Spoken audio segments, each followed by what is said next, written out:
హింసను ఒప్పుకోడంట చంద్రబాబు నాయుడు. ఆయన మాత్రం పుష్కరాలకు మేము 30 మందిని చంపొచ్చు, ఇదే గుంటూరు జిల్లాలో ప్రకాశం జిల్లాలో బహిరంగ సభలు పెట్టి 100 మందిని చంపొచ్చు, అవేం తప్పులేదు. కానీ పాపం గ్రామంలో ఎవరైనా కూడా ఆదివారం వచ్చి చికెన్ తిన్నామని చెప్పి కోడికి వస్తే, కాబట్టి వీళ్ళ అహంకారాన్ని అన్ని కూడా ప్రజలు గమనిస్తున్నారు.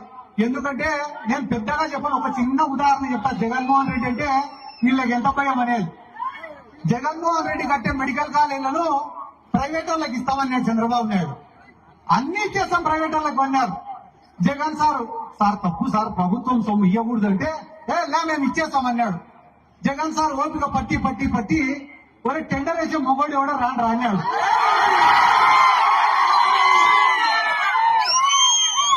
అసలు చంద్రబాబు నాయుడు మానం జాతీయ స్థాయిలో పోయింది. వాటిని ప్రైవేట్ పరం చేయాలని టెండర్ వేస్తే కనీసం ఇంట్లో పనిచేసేటోడు కూడా పోలేక టెండర్ వేసేదానికి.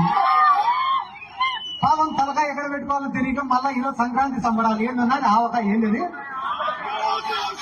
అమరావతి ఆవకాయ, లాస్ట్ వాళ్ళకి మిగిలేదు ఆవకాయ తొక్కే.